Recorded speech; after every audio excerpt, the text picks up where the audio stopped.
ہمارا رب اللہ ہے، رزق دینے والا اللہ ہے، زندگی دینے والا اللہ ہے، موت دینے والا اللہ ہے، عزت دینے والا اللہ ہے، ذلت دینے والا اللہ ہے، خوشی دینے والا اللہ ہے، غم دینے والا اللہ ہے، جو کچھ بھی ہے وہ سب اسی کی طرف سے ہے۔ پھر ایک کنفیوژن پیدا ہوا کہ جب سب کچھ اللہ کی طرف سے ہے تو پھر معاذ اللہ جو گناہ ہو جاتے ہیں تو اس کے بارے میں کیا؟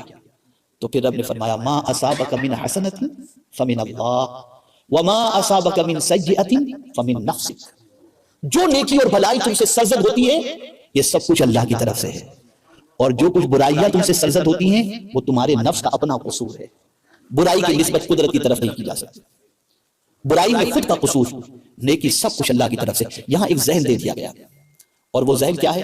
تم کوئی بھی اچھا کام کرو اسے اپنا کمال نہ سمجھو، اسے رب کا کرم سمجھو۔ کوئی بھی اچھا کام کرو اس میں اپنا کمال نہ سمجھو، اسے رب کا کرم سمجھو۔ اس کو میں ایک واقعے کے ذریعے سمجھاؤں۔ جب حضرت ایوب علیہ السلام نے صبر کیا اور بہت صبر کیا، اتنا صبر کیا کہ صبر ایوب مشہور ہو گیا، اور پروردگار جل جلالہ ان کے صبر سے اتنا راضی ہوا کہ فرمایا انا وجدناہ صابرا، بے شک ہم نے ان کو صبر کرنے والا پایا۔ نعم العبد، کتنا اچھا بندہ ہے، کتنا اچھا بندہ ہے۔ قرآن نے حضرت ایوب علیہ السلام کی تعریف کی تو مچل گئے۔ کبھی ہوتا ہے کسی کی تعریف کرو تو آدمی مچل جاتا ہے، تو حضرت ایوب علیہ السلام بھی مچل گئے اور تعریف کو سن کر اپنے رب سے کہنے لگے مولا میں نے کیسا صبر کیا نا، مچل گئے، میں نے کیسا صبر کیا نا۔ تو اب جواب سنیے میرے رب کا، میرے کریم نے ارشاد فرمایا ایوب تجھے صبر کی توفیق کس نے عطا فرمائی؟ اگر میں توفیق نہ دیتا تو صبر کہاں سے کرتا؟ یہ ہے ما اصابک من حسنۃ فمن اللہ، جو بھی بھلائی پہنچے۔ جب یہ انسان کے ذہن میں چیز رہے گی کہ میں کچھ بھی نہیں، اسی لیے اعلیٰ حضرت عظیم البرکت امام عشق و محبت نے ترجمہ قرآن جب کیا اور بسم اللہ الرحمن الرحیم کا ترجمہ جب کیا تو بسم اللہ الرحمن الرحیم کے ترجمے میں میں لائے ہی نہیں، ابتدا ہی اللہ سے کرتی ہوں، اللہ کے نام سے شروع کرتا ہوں جو نہایت رحم والا، میں کا لفظ نہیں۔ جب تک کہ اس راہ کے اندر میں کو نہیں مٹاؤ گے تب تک کچھ نہیں ہو سکتا۔ یہاں میں کو مٹانا ہے، اور پھر اس میں کو مٹانے کا طریقہ کیا ہے اسے بھی قرآن نے مینشن کیا۔ خود رب نے حضور صلی اللہ علیہ وسلم سے فرمایا میرے محبوب تم لوگوں کو میری محبت کی طرف بلاتے ہو، میری توحید کی طرف بلاتے ہو، تو ذرا تم بتا دو نا تم مجھ سے کتنی محبت کرتے ہو، تم جو سارا کام کرتے ہو کس لیے کرتے ہو، ذرا یہ بھی لوگوں کو بتا دو۔ مولا تو جانتا ہے لیکن کہنے کے لیے فرمایا تم کہہ دو۔ تو حضور نے کیا فرمایا قل ان صلاتی و نسکی و محیای و مماتی للہ رب العالمین، کہ بے شک میری نماز، میری قربانی، میرا جینا، میرا مرنا یہ سب کچھ اللہ کے لیے ہے، یہ سب کچھ اللہ کے لیے۔ اور جینے مرنے کو منشن کر کے رسول اعظم صلی اللہ علیہ وسلم نے واضح فرما دیا کہ میں جی بھی رہا ہوں اللہ کے لیے اور مرنا بھی چاہتا ہوں تو اللہ کی محبت بھی دنیا چاہتا ہوں۔ تو ابتدا پیغمبر رحمت صلی اللہ علیہ وسلم نے ایک خدا کی طرف بلانے کی تھی، ٹھیک ہے۔ اب جب رسول اعظم صلی اللہ علیہ وسلم نے اللہ کی طرف بلائے تو جیسے ہی بلانا شروع کیا جو بھی اللہ کو ماننے والے ہوتے جاتے وہ مصطفیٰ پیارے صلی اللہ علیہ وسلم کی سوسائٹی کے ممبر بنتے چلے جاتے۔ اب وہ سوسائٹی کے ایک نئی سوسائٹی تشکیل پا رہی ہے مکہ مکرمہ میں۔ اب دشواریوں کا سلسلہ شروع ہوا، جیسے ہی لوگ اسلام قبول کرنے لگے، اور اسلام قبول کرنے کے بعد اسلام اور کفر کا فاصلہ ہونے لگا، باپ بیٹے الگ ہو رہے ہیں، ماں بیٹے الگ ہو رہے ہیں، جیسا کہ حضرت مصعب بن عمیر رضی اللہ تعالیٰ عنہ کا واقعہ کہ حضرت مصعب بن عمیر رضی اللہ تعالیٰ عنہ قبول اسلام سے پہلے اتنا قیمتی عطر استعمال کرتے کہ مکے کی گلی سے وہ گزرے ہوتے تو لوگ کہتے تھے یہاں سے مصعب بن عمیر گزرے، ان کا عطر کی خوشبو، ان کے عطر کی خوشبو اس طریقے سے گلیوں میں مہکتی رہتی، اور بہت قیمتی لباس وہ پہنا کرتے تھے، بہت قیمتی لباس۔ ان کی ماں کو اطلاع ملی کہ مصعب بن عمیر نے حضور صلی اللہ علیہ وسلم کا دین قبول کر لیا۔ سختیاں شروع ہوئی، ماں نے کہا بیٹے دامن مصطفیٰ صلی اللہ علیہ وسلم چھوڑ دو ورنہ میں تمہارے پاس جتنے بھی قیمتی کپڑے ہیں چھین لوں گی، کھانا پینا بند کر دوں گی، عطر کے استعمال پر پابندی لگا دوں گی۔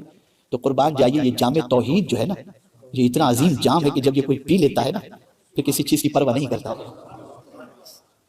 پھر وہ کسی چیز کی پرواہ نہیں کرتا۔ حضرت مصعب بن عمیر رضی اللہ تعالیٰ عنہ نے اپنی ماں سے کہا ماں سب لے لے منظور ہے لیکن میں دین سے انحراف نہیں کر سکتا اور میں دامن مصطفیٰ صلی اللہ علیہ وسلم چھوڑ سکتا ہوں۔ سب کچھ چھین لیا گیا۔ ایک روز پھر ماں نے گھر سے نکال بھی دیا، حضرت مصعب بن عمیر نکل بھی گئے اور کہیں سے تشریف لا رہے تھے، گرد آلود چہرہ تھا، بوسیدہ لباس تھا۔ صحابہ سے حضور نے فرمایا دیکھو کون آ رہا ہے۔ صحابہ نے دور سے پہچاننے کی کوشش کی، جب وہ قریب آئے تو سرکار صلی اللہ علیہ وسلم سے عرض کرنے لگے حضور یہ تو مصعب بن عمیر ہے۔ سرکار نے فرمایا کیا دور تھا اس کا، قیمتی کپڑے پہنا کرتا، قیمتی عطر استعمال کرتا، لیکن میرے رب کی محبت اور اس کے رسول کی محبت میں اس نے سب کچھ قربان کر دیا، سب کچھ قربان کر دیا۔ جب اس بوسیدہ لباس کو پہن کر حضور کے پاس آئے اور اس کے بعد طبیعت چاہیے کہ ذرا چل کر ماں کی طبیعت تو دیکھ لوں ماں کیسی ہے، ماں کے پاس پہنچے ملنے کے لیے، ماں نے اسلام تو قبول کیا نہیں تھا، ملنے گئے تو ماں نے دیکھا تو دیکھتے کہ مصعب تیری حالت تو نے کیا بنا رکھی ہے، تو جب تک حضور کی غلامی قبول نہیں کیا تھا، قیمتی کپڑے پہنتا تھا، اب دیکھ پٹے پرانے کپڑے تجھے کیا دیا، تجھے محمد صلی اللہ علیہ وسلم نے، یہ کوشچن تھا ماں کی طرف سے، کیا دیا؟ قربان جائیے ان کے جواب پر۔ ارشاد فرماتے ماں تو یہاں مجھے بوسیدہ لباس میں دیکھ رہی ہے، لیکن جنت میں ایسا لباس ملے گا جو دنیا سے کروڑوں گنا بہتر ہوگا۔ میں نے اپنے رسول کے ارشاد پر عمل کرتے ہوئے دین اسلام کو قبول کیا ہے۔ یہ سیکریفائس تھا، یہ قربان، اتنا حضور نے پلا دیا تھا۔ اسی لیے کسی نے بہت اچھی بات کہی ہے، عجب چیز ہے لذت آشنائی، عجب چیز ہے جسے یہ جا، اسی لیے غوث پاک رضی اللہ تعالی عنہ بھی اللہ کی بارگاہ میں دعا کرتے ہیں تو یہ دعا کرتے ہیں اللہم اسقنی شراب محبتک، اے اللہ اپنی محبت کی شراب مجھے پلا دے، یہ دعا کرتے ہیں۔ تو پہلی چیز تھی توحید، لیکن توحید کو منوانے سے پہلے 40 ایئرز کی پوری لائف لوگوں کے سامنے رسول اعظم نے پیش فرمائی، اور سب کا ایک ہی کہنا تھا صادق الوعد الامین۔ یہ 3 ٹائٹل میں کہیں نماز کا ذکر نہیں ہے، توجہ چاہوں گا، ان تینوں ٹائٹل کے اندر کہیں نماز کا ذکر نہیں ہے، صادق، وعد، امین، الصادق الوعد الامین۔ حضور صلی اللہ علیہ وسلم نے اپنی آئیڈینٹی یہ بنا کر کہ کبھی جھوٹ نہیں، کبھی وعدہ خلافی نہیں، کبھی امانت میں خیانت نہیں۔ جب رسول اعظم صلی اللہ علیہ وسلم نے اپنی یہ پہچان بنا لی تو ایک جملہ میں یہاں پر عرض کروں گا توجہ کے ساتھ، خاص طور پر مبلغین بھی اس پر توجہ رکھیں کہ پہلے ذات منواؤ پھر بات منواؤ۔ رسول اعظم نے پہلے اپنی ذات منوائی اور پھر اپنی بات سرکار صلی اللہ علیہ وسلم نے منوائی۔ تو توحید ابتدا تھی، پھر اس کے بعد کہ تم اس ادھر ادھر کے راستے پر مت چلو، تمہارا ایک ایک عزم قیامت میں گواہی دے گا۔ سرکار صلی اللہ علیہ وسلم نے آخرت کی طرف ان کو بلایا اور آخرت کی فکر انہیں عطا فرمائی۔ جب آخرت کے بارے میں انہوں نے سنا تو پھر ان کی زندگی میں بیلنس آ گیا کہ ہمیں ایک نہ ایک دن خدا کی بارگاہ میں اپنی زندگی کا حساب دینا ہے، تو ہم کوئی ایسا کام نہ کریں جس کی وجہ سے رب قدیر جل جلالہ ناراض ہو جائے۔ اب رسول اعظم کے صدقے میں توحید، رسول اعظم صلی اللہ علیہ وسلم کے صدقے میں فکر آخرت، اب جب یہ ساری چیزیں پیغمبر رحمت صلی اللہ علیہ وسلم سے ملنے لگیں تو ان کے اندر ایک ایسی کیفیت پیدا ہوئی کہ رسول اعظم صلی اللہ علیہ وسلم پر مر مٹنے کے لیے تیار ہوئے۔ لیکن چونکہ پیغمبر اعظم صلی اللہ علیہ وسلم کا ایکسپیرینس تھا، اس ایکسپیرینس کے اندر کوئی بھی ایمان سے ہاتھ دھو بیٹھ سکتا ہے، کوئی بھی اسلام چھوڑ سکتا ہے، اور اسلام چھوڑنے کے لیے اور دعوت اسلام کو چھوڑنے کے لیے جو فارمولا اس زمانے میں اپنایا گیا تھا حضور صلی اللہ علیہ وسلم کے ساتھ، تو حضور صلی اللہ علیہ وسلم نے اس ایکسپیرینس کو سامنے رکھتے ہوئے اپنے صحابہ کی تربیت فرمائی۔ ایکسپیرینس کیا تھا؟ وہ یہ تھا کہ رسول اعظم صلی اللہ علیہ وسلم کو آفر دی گئی، آپ کو جتنی دولت چاہیے ہم دینے کے لیے تیار ہیں، عرب کی جس لڑکی سے خوبصورت لڑکی سے آپ شادی کرنا چاہیں اس سے شادی کرانے کے لیے تیار ہیں، لیکن آپ دین کا کام نہ کریں، اللہ کی طرف نہ بلائیں، اسلام کی دعوت پیش نہ کریں۔ تو میرے آقا صلی اللہ علیہ وسلم نے فرمایا کہ میرے ایک ہاتھ میں چاند اور ایک ہاتھ میں سورج رکھ دو، اور اگر تم کہو کہ میں دین کا کام چھوڑ دوں، میں سب ٹھکرا سکتا ہوں، دین کا کام نہیں چھوڑ سکتا۔ تو اب سرکار نے محسوس کیا، دیکھیں اسٹیپ بائی اسٹیپ چل رہا ہوں تاکہ آپ سمجھ سکیں۔ رسول اعظم صلی اللہ علیہ وسلم نے محسوس کیا کہ میری امت کو دین کے کام سے روکنے کے لیے جس طرح میرے ساتھ حربہ استعمال کیا گیا وہ حربہ استعمال کیا جائے گا، تو رسول اعظم نے سب سے پہلے صحابہ کی زندگی میں پیورٹی پیدا کی کہ کوئی بھی کام دولت کے لیے نہیں کرنا، اللہ کے لیے کرنا ہے، اور محبت دنیا دل سے نکالی۔ اسی لیے اعلیٰ حضرت عظیم البرکت امام عشق و محبت کہتے ہیں تو جو چاہے تو ابھی میل میرے دل کے دھلیں کہ خدا دل نہیں کرتا کبھی میلا تیرا۔ سرکار صلی اللہ تعالی علیہ وسلم کا دل بالکل صاف۔ اب رسول اعظم نے صحابہ اکرام علیہ الرضوان کی تربیت فرمائی، پیورٹی ان کے اندر پیدا فرمائی کہ تمہیں جو بھی کرنا ہے اللہ کے لیے کرنا ہے، جو کرو گے اس کا اچھا کرو گے تو اجر ملے گا، برا کرو گے تو اس کی سزا ملے گی۔ اب صحابہ کی سچویشن یہ ہوئی کہ ہر کام کے اندر اللہ کی طرف ان کی نظر رہتی، کوئی بھی کام اپنی ذات کے لیے قطعی طور پر نہ کرتے۔ اب آپ اور ہم سب کہتے ہیں کہ ہم بھی اللہ کے لیے کرتے ہیں، آپ اور ہم سب کہتے ہیں ہم اللہ کے لیے کرتے ہیں جو بھی دین کا کام کرتے ہیں، لیکن یہ کیسے سمجھا جائے کہ ہماری لائف کے اندر پیورٹی ہے؟ تو حضرت حسن بصری رضی اللہ تعالیٰ عنہ سے پوچھا گیا کہ یہ بتائیے اخلاص کسے کہتے ہیں، پیورٹی کسے کہتے ہیں؟ کتنی پیاری بات انہوں نے بتائی۔ ارشاد فرماتے ہیں اخلاص سے کام کرنے والے بندے کو چاہیے جو کہتا ہے کہ میں مخلص ہوں، اس کو دودھ پیتے بچے جیسا ہو جانا چاہیے، جو بچہ دودھ پیتا ہے نا اس جیسا ہو جانا چاہیے۔ تو پوچھنے والے نے پوچھا اس سے مراد کیا؟ کہا دودھ پیتے بچے کو گالی دو اس کو فرق نہیں پڑتا، اور تعریف کرو تو بھی فرق نہیں پڑتا، اسے تو بھوک لگتی ہے تو ماں کے پستان کی طرف توجہ دے دیتا ہے۔ تو بس اگر کوئی شخص نہ تعریف کی فکر کرے اور نہ گالیوں کی فکر کرے، اس کی نظر تو بس ایک ہے، میرے مولا تو راضی ہو جا، بس سمجھ لو کہ وہ بندہ پیورٹی کا مرتکب ہو چکا ہے۔ یہ ہے پیورٹی۔ ہماری تعریف نہ ہو تو ہم دوسری جگہ جائیں گے نہیں، اور برائی ہو تو اس کو سلام نہیں کریں گے۔ خیر، یہ اس طرح سے رسول اعظم صلی اللہ علیہ وسلم نے تربیت فرمائی۔ اب آئیے اتنی سی باتوں کے بعد، حالانکہ یہی ٹاپک بہت لمبا ہے، لیکن میں نے جس آیت کی تلاوت کا شرف حاصل کیا ہے وہ سوسائٹی کو یونائٹ کرنے کے سلسلے میں، اور سیسا پگھلائی ہوئی دیوار سرکار صلی اللہ علیہ وسلم نے صحابہ کی کیسی بنا دی تھی، کیسی محبت پیدا فرما دی تھی، اسے تھوڑا سا سمجھنا ہے۔ پہلی چیز یونٹی کے سلسلے میں ضروری ہے، رسول اعظم صلی اللہ علیہ وسلم سے رب نے فرمایا خذ العفو، معافی کو اختیار کرو، حضور سے فرمایا جا رہا ہے۔ کیا چیز؟ بولیے، آپ سن رہے ہیں، سمجھ رہے ہیں نا؟ ایسا تو نہیں ہے کہ سر کے اوپر سے بات جا رہی ہے، سمجھ رہے ہیں نا میری بات؟ تو کیا چیز حضور سے فرمائے گی؟ خذ العفو، معافی کو اختیار کرو۔ یونٹی کے لیے سب سے پہلا فارمولا لیٹ گو کرنے کی عادت رکھنا ہے، عفو درگزر۔ اب ہوتا کیا ہے کہ آدمی یہ سوچتا ہے میں معاف کر دوں میری عزت چلی جائے گی، میں چھوڑوں گا نہیں۔ شوہر ہے تو بیوی کے معاملے میں کہتا ہے میں اسے نہیں چھوڑوں گا، باپ ہے تو بیٹے کے معاملے میں کہتا ہے میں اسے نہیں چھوڑوں گا، سوسائٹی کا کوئی ذمہ دار ہے تو سوچتا ہے کہ میں اگر بڑا ہو کر کے میں معاف کر دوں گا تو اس کی عادت بگڑ جائے گی، اس طریقے کی سوچ ہوتی ہے۔ اور کبھی آپ یہ سوچتا ہے کہ میں اگر معاف کر دیا تو میری عزت چلی جائے گی، کیا بزدلی لے کے معاف کر دیا اسے؟ لیکن قربان جائیے میرے آقا صلی اللہ علیہ وسلم کی عظمت پر کہ میرے آقا صلی اللہ علیہ وسلم فرماتے ہیں صدقہ دینے سے مال کم نہیں ہوتا اور معاف کرنے سے عزت کم نہیں ہوتی، یہ حضور صلی اللہ علیہ وسلم۔ اب دیکھیں یونٹی کریش کیسے ہو رہی تھی، غزوہ احد کے واقعے کو لے لیجیے، بڑا اختلاف پیدا ہو جاتا، 70 صحابہ شہید ہوئے۔ سرکار صلی اللہ علیہ وسلم نے صحابہ کی جماعت کو ایک پہاڑ پر کھڑا کر دیا، 50 صحابہ کی جماعت کو، اور فرما دیا یہاں سے کوئی اترے گا نہیں جب تک کہ میں نہ کہوں۔ اور اس طرف میدان جنگ کے اندر جنگ چل رہی ہے، اور جنگ کے اندر اللہ تعالیٰ نے صحابہ کو کامیابی عطا فرمائی۔ موجود تھے، انہوں نے سوچا کہ اب تو جنگ ختم ہو رہی ہے اور صحابہ کامیاب ہو گئے، ذہن سے بات نکل گئی یا خطائے اجتہادی ہو گئی، ادھر سے اترے۔ خالد بن ولید اسلام قبول نہیں کیے تھے، دور سے انہوں نے یہ مورچہ خالی دیکھا، حملہ کیا، جس حملے میں سیدنا امیر حمزہ شہید ہوئے، حضرت مصعب بن عمیر شہید ہوئے، حضرت عبداللہ بن جہش شہید ہوئے، اور تقریباً 70 صحابہ اس جنگ کے اندر شہید ہوئے۔ کتنا بڑا نقصان، ایون یہاں تک کہ رسول اعظم صلی اللہ علیہ وسلم کے دندان مبارک بھی شہید ہوئے، اتنا بڑا لاس، اتنا بڑا لاس۔ اب سرکار صلی اللہ تعالی علیہ وسلم ان صحابہ کی مسٹیک پر ان پر سخت سرزنش کرتے، ان کو غلامی سے خارج کر دیتے، ان کو کڑی سے کڑی سزا دیتے۔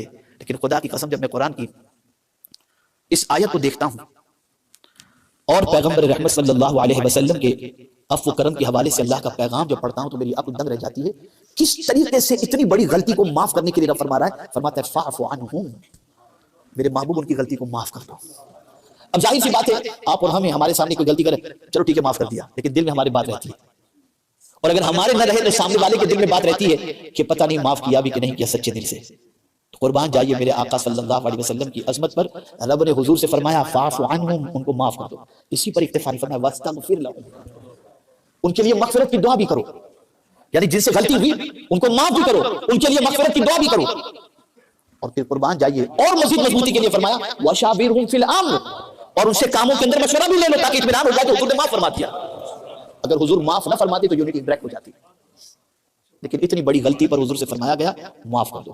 اور پھر اس معافی کے بعد قرآن آگے کہتا ہے وشاورہم فی الامر فاذا عزمت فتوکل علی اللہ، اور جب آپ کسی چیز کا ارادہ کر لیں تو پھر اللہ پر بھروسہ کر لیں۔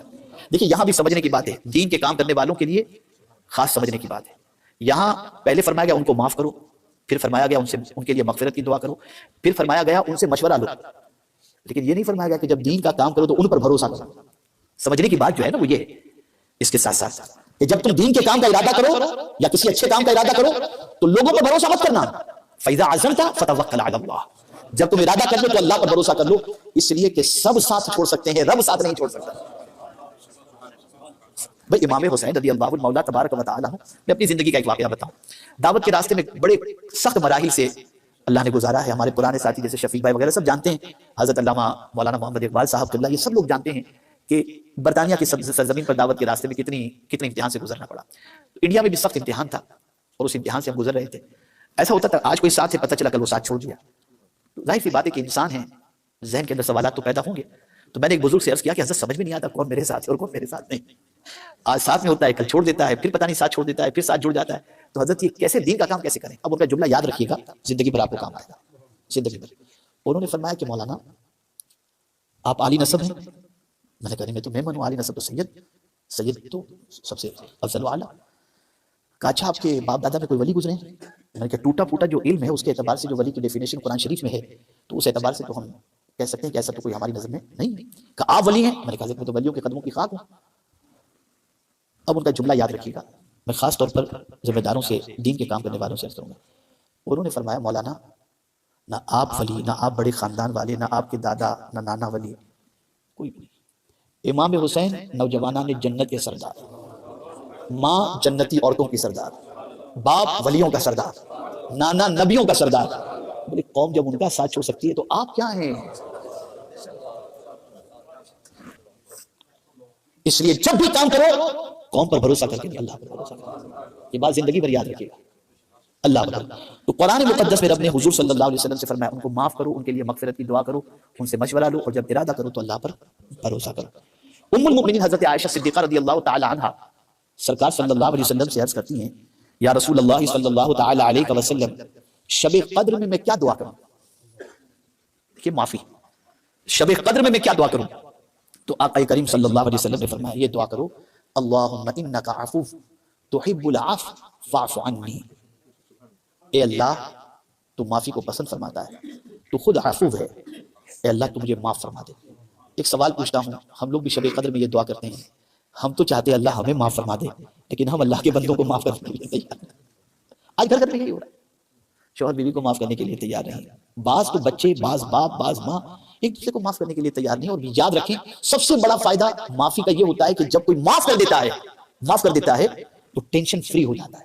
اس کو یاد رکھیے گا، میرے سائیکولوجیکل میں آپ سے عرض کر رہا ہوں، معاف کرنے والا ٹینشن میں نہیں رہتا، معاف کرتے ہی اس کا ٹینشن فنش، اس لیے کہ معاف نہیں کرے گا تو پلان بنائے گا کیسے ریونج لیں، اور معاف کر دے چھوڑو یار کیا کرنا ہے، آرام سے سو۔ تو معاف کرنے میں جس کو معاف کرے اس کا فائدہ ہی نہیں، آپ کا بھی فائدہ ہے اس کا، تو معاف کر کے فری ہو جاؤ۔ اور معاف کرنے والے کی محبت اللہ لوگوں کے دلوں میں پیدا کرتا ہے، ریونج لینے والے کی محبت نہیں، معاف کرنے والے کی۔ میں آپ سے ایک چیز عرض کروں، ہم صبح سے لے کر رات تک اللہ کی نافرمانی کرتے ہیں، پھر بھی پریشانی ہے اللہ کرم فرما دے، اللہ گناہ کیوں؟ جبکہ وہ قادر مطلق ہے، ہم نے اس کی نافرمانی کی ہے، پھر بھی ہم اسی کی طرف رجوع کیوں ہوتے ہیں؟ تو ہمارا دل کہتا ہے بڑا رحیم ہے، وہ معاف فرمانے والا ہے، اس لیے اس کی طرف مائل ہوتے ہیں۔ اور اللہ عز و جل اپنے بندوں کو معاف بھی فرماتا ہے، اس لیے خود فرماتا ہے انی لغفار لمن تاب وآمن وعمل صالحا۔ اور ایک مقام پر تو اتنی عظیم بشارت عطا فرمایا نبی عبادی، میرے محبوب میرے بندوں کو خوشخبری سنا دو، انی انا الغفور الرحیم، میں بہت معاف کرنے والا ہوں، بہت معاف کرنے والا ہوں۔